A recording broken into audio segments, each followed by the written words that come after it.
Hello everyone, this is Floydenn, and today we're starting our new Let's Play.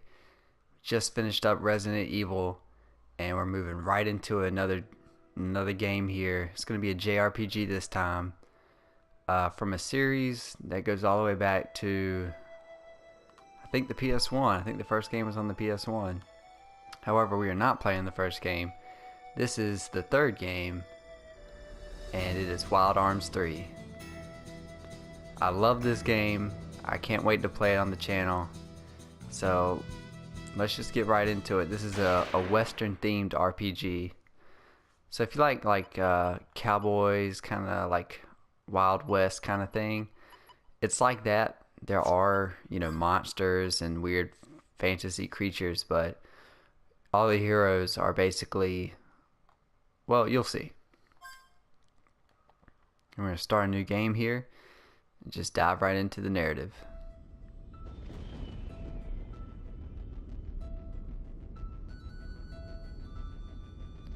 It was a dark and stormy night.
So it looks like this is going to take place on a train railway.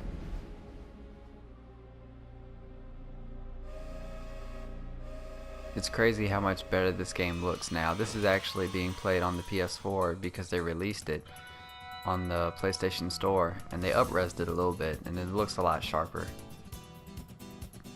Attention all passengers, we are currently decelerating.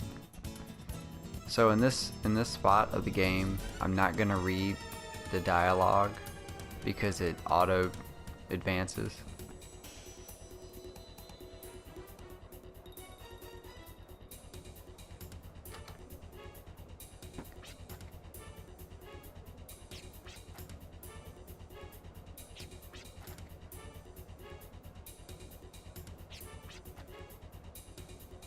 Yeah, I wonder what's going on if there's such a commotion.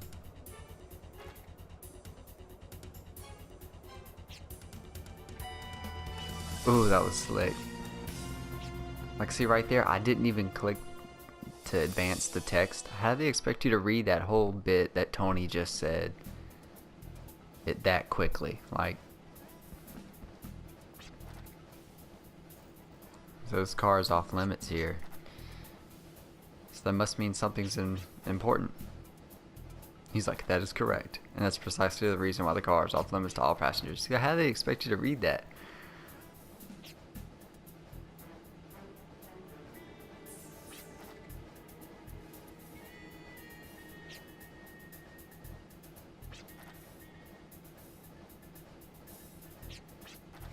So he's got the key, but someone else has broken the locks.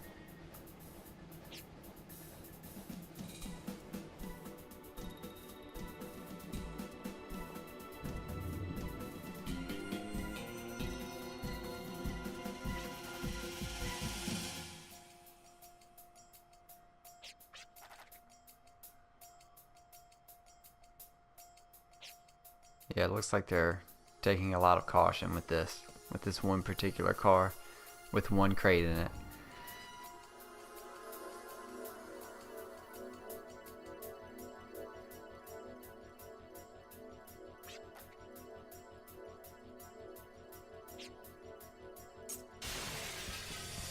Yo, just everyone rushes in, guns blazing.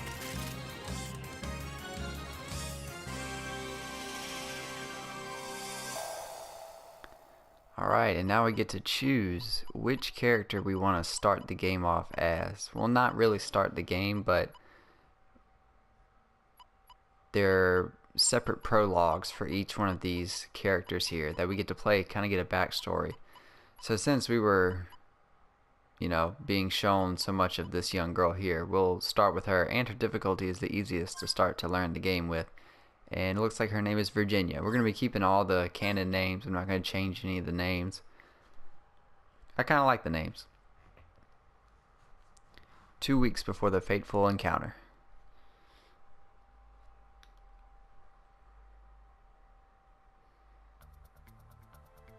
Virginia Maxwell, age 18. So she's actually rather young. Her life in the village where she lived had always been graced with peace and tranquility. That all changed the day the village was invaded by demi-humans from a neighboring settlement. Boot Hill, huh? Her life as she knew it ended that day. However, this was also the start of her journey.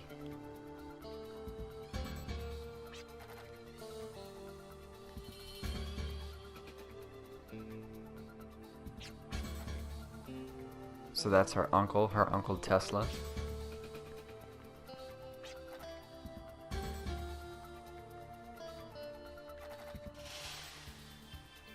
Oh, this guy doesn't speak very well. Me am right, so cool am. Wait, so me am cool. I can't even read it correctly. But they do have hatchets, and that's not good. And he's a little taller, and oddly colored. Me am strong, so always hungry. So me come here for food. So that is rule, and me am cool. It's not nice to call people uncool. Oh, shit. Taste good. This guy's a jerk. He even makes his underlings pull him as if he were precious cargo. That's so stupid.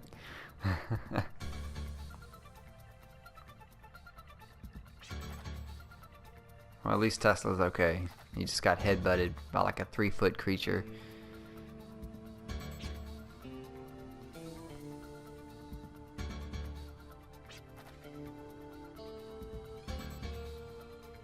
So one of the things I wanted to point out is even though this game is up-res, that doesn't necessarily fix all the issues that were, with the game graphically. As you can see, the guy to the left, who you can't see his head, his undershirt is clearly clipping through his jacket. Yeah, where is Virginia? She was just here.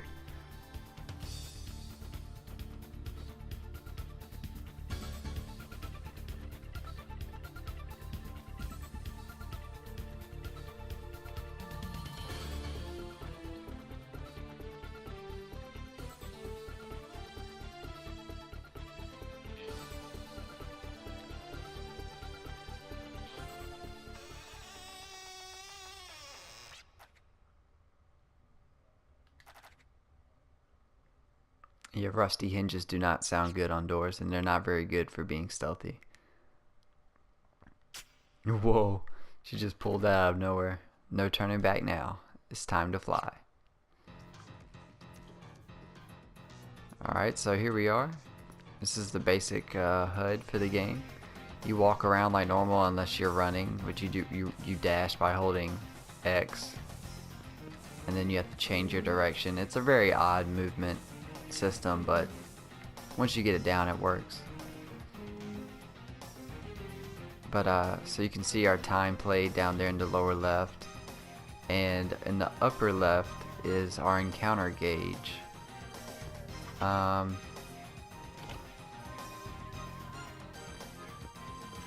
of confused about, I can't really remember how it works, but I know it has something to do with how many random encounters you run into. But I'm sure the game will refresh my memory. It's been a little bit since I played this. So here's our first battle with 2 goblins. So this is how the main battle layout looks.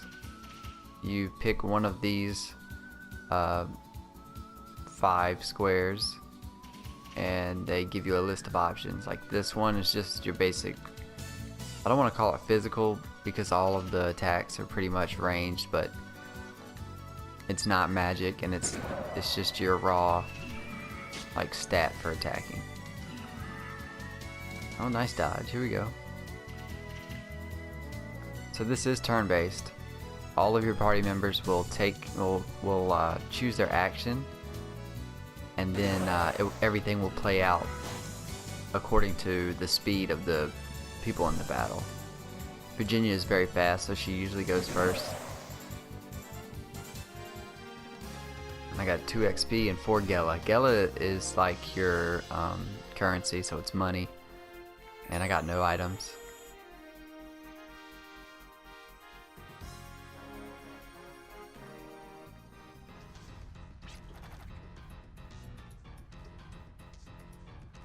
So this is what it's like to actually fight. Only the strong survive. The law of the wasteland.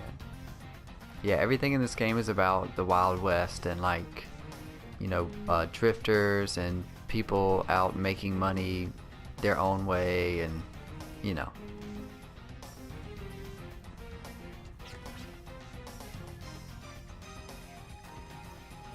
So right now Virginia really has to like hone in on her natural instincts and learn how to fight. A device is keeping the door shut. So sometimes you need to find things that'll open doors, and sometimes you'll even need certain tools to get through certain dungeons. Right? So you can also pick up objects and throw them to get them out of your way. As you can see, there's a chest back here. And I got a Tinder Crest. Tinder Crest is a tool that when you press square, you fling this highly flammable crest graph straight ahead. It can also be used to light candles and torches. So it's basically like a ranged card that sets things on fire.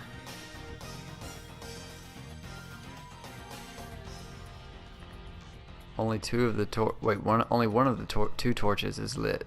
Something doesn't seem right. So like I can use this Tinder Crest. Wow, bad aim. To light this other torch, and that unlocks the door. So there are some kind of puzzles in this game. None of them are too crazy. They're not Resident Evil.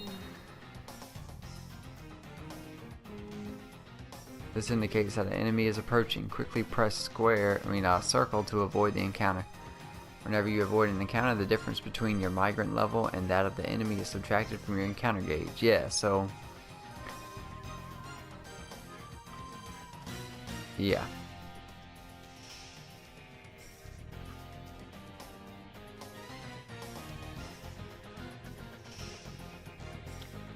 So when the exclamation appears, that means a random battle is about to occur. You can choose to skip it at cost of your gauge, and when your gauge gets too low, you don't have that option anymore.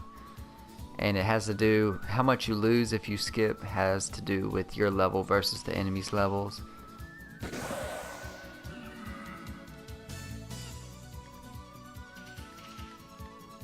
Right now we don't have any magic or anything equipped, any runes I believe they're called. But I did get a hillberry, so that's always nice.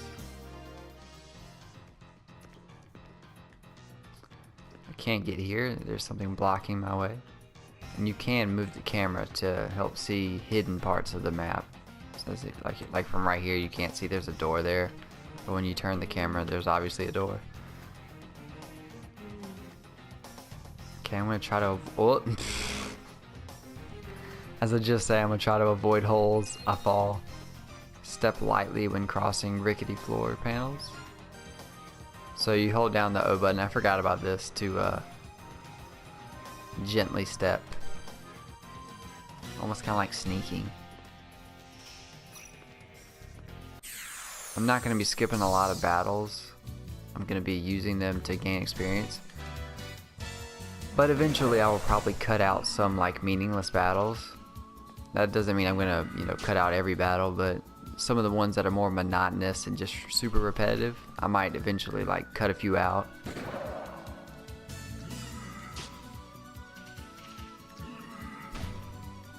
Ah man, I'm getting clobbered.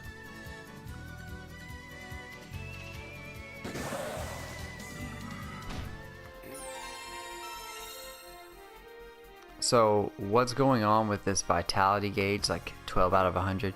When you lose HP in the fight, at the end, you have a amount of HP that can be restored out of 100 for free. So I was down to 12. I leveled up to 42, and since I had lost HP, it came out of my vitality and restored my HP.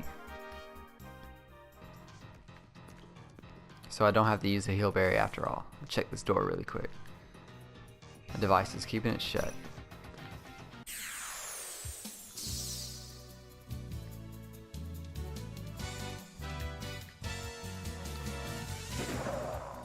Yeah, but like I was saying, most of the attacks in this game have to do with guns and things of that nature,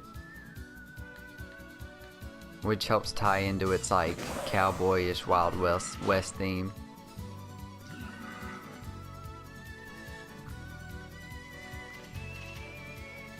It's a very weird setting, since like there are goblins and weird other monsters in the world that are, you know, definitely from a fantasy setting.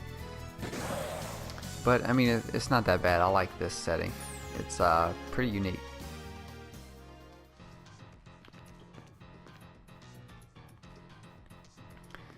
Alright, looks like we're upstairs. Now these are gems, which replenish depleted gauges, such as your vitality gauge that heals you after battle. They also replenish the encounter gauge. And each gem you get replenishes all your party members' gauges that they affect.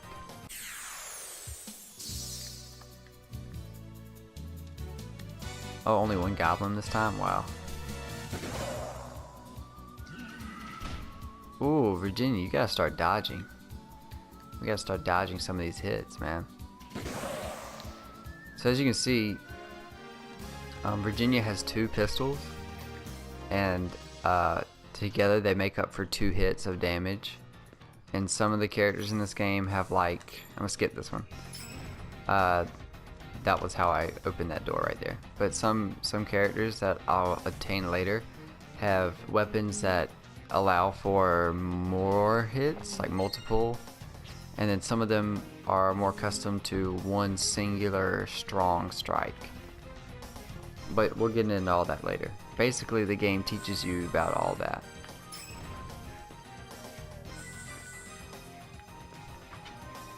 For the switch, unlock this door here.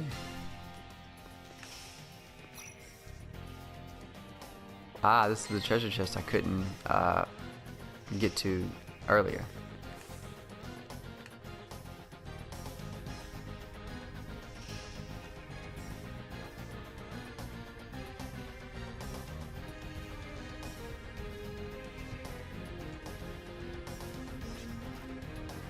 I'm not sure what it is, but I feel like there's something important here. Better keep a sharp eye out. Press the X button while holding down R2 to pinpoint important objects. If the area contains multiple, pressing the X button while holding R2 will toggle. So as we can see, it's pointing out this valve here. To turn the wheel, use the X button and the directional button or the left analog stick together. Face the wheel and press it to grasp it, and then hold down the button and rotate the stick.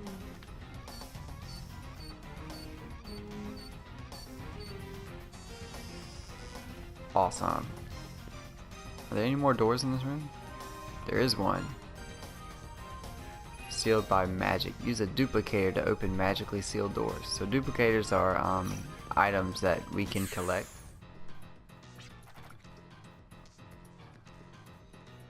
Ah, so this is where they stored everything from the town.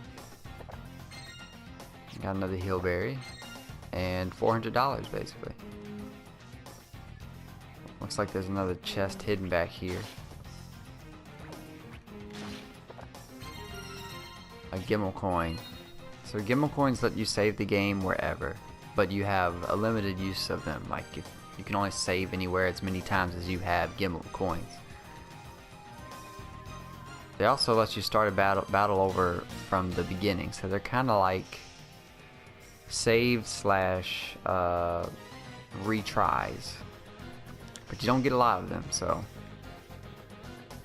most of the time, people would recommend that the game recommends that you use them as soon as you get them at the treasure chest, just in case anything happens. But we just got a duplicator, which is what we need to open that door over there. So this one might actually be mandatory. This photo speaks of days gone by shows her father dressed in a white lab coat. Her uncle once told her that her father was a scientist, but that's a side of him Virginia has never known.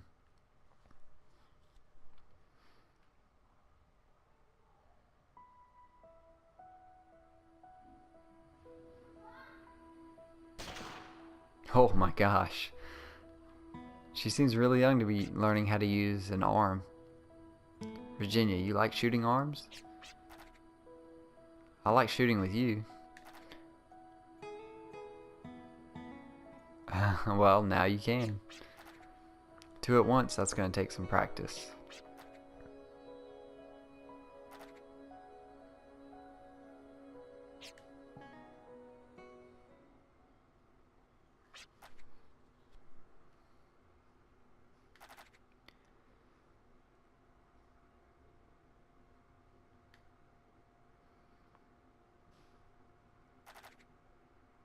Yeah, snap out of it. We don't have time to worry about it right now. So we got the right half of the picture. Wonder if we'll ever get the left half. Alright. So let's try to use this duplicator. Alright. We're in there.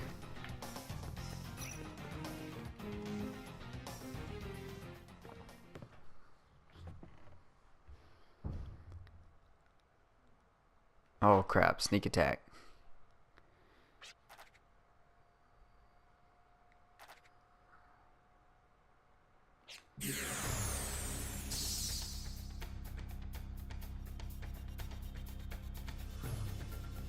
Alright, so I think this is kind of like our first boss fight.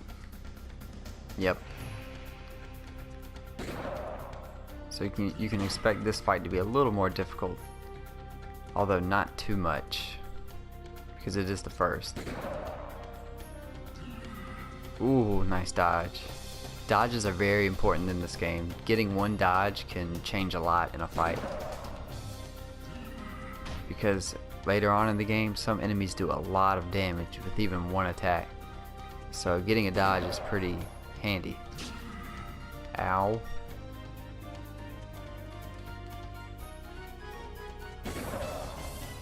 Got him.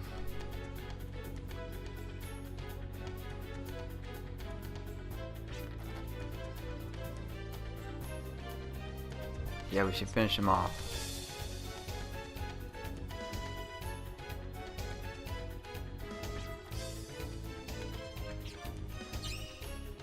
Spend FP to perform Gatling, a special technique that can turn the tide of battle. The character will perform a string of consecutive attacks which vary according to the amount of FP consumed. So FP force points, I have 100 right now, which is really strong. It's basically max. And since we don't have any ammo left in our gun, yes, you do have to reload your guns. You have to spend a turn doing that, so you have to be kind of strategic. We are gonna use Gatling, which costs all of our FP. But first, we're gonna reload. And you reload by just defending. Awesome, we still got a dodge. So now, instead of our Gatling being fist attacks, they're actually shots. Ooh! That was mad damage. That was ridiculous.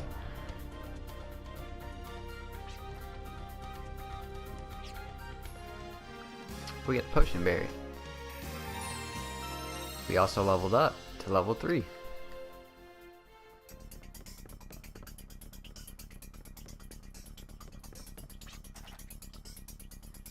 They're still coming? So many? I don't think I can do this on my own.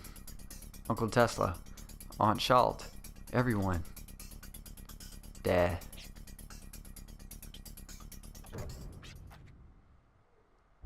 Oh, Armengard?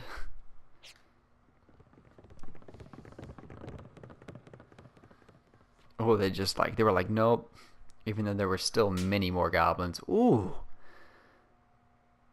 The slap of disappointment. Come in.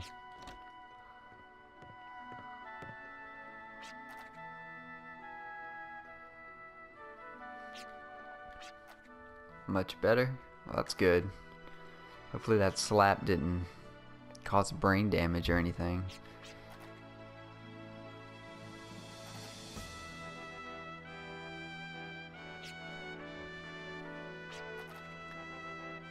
There's something I need to talk to you about. I want to become a drifter. Yo, you saw the reaction? She was like, my father disappeared into the wasteland, but one thing he taught me was the ability to handle arms. Arms are guns. That's it. If there's anybody out there in the vast wasteland needing my help, I want to have wings so I can fly right to them. I know it sounds arrogant, and it might even be a mistake on my part, but even during this last incident, I wanted to help everyone, but in the end, I was the one who needed help. But even so, I can't turn away from this desire of wanting to help people. When something sad happens, its memory is engraved into my heart, or the heart. Nobody wants to have sad memories. Even I know that. So, if my arm is able to help even one person out of trouble,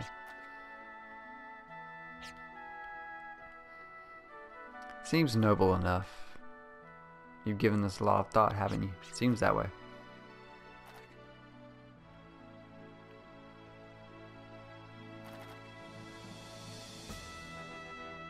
You must find your own destination and fly there with your strength alone. That's what it means to be a drifter in the wasteland.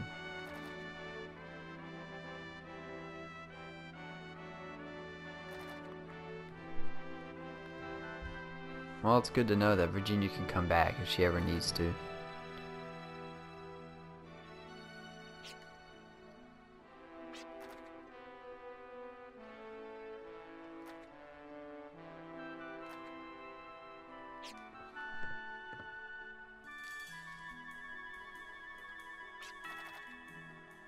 I've always believed that anyone who can say they're sorry from the bottom of their heart is both strong and brave. I guess with such a strong heart you deserve my blessing as well.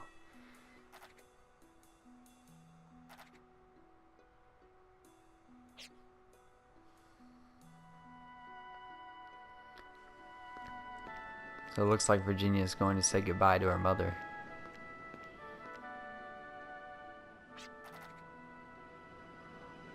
Mom used to love these flowers. I see them placed here sometimes, but who could be doing it?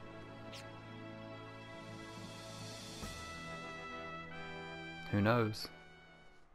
The young girl heads to her mother's grave to bid farewell to her childhood. Her expertise in arms, taught by her father, bolsters her resolve. That is all she needed, that is all. Her dreams of seeing the world have become her strength and lifts her wings. But the path to the future is often a winding one. It tires some and leads many astray. Arms alone cannot overcome adversity, nor are they the only source of strength. The moment the young girl realizes this, she will truly become a drifter.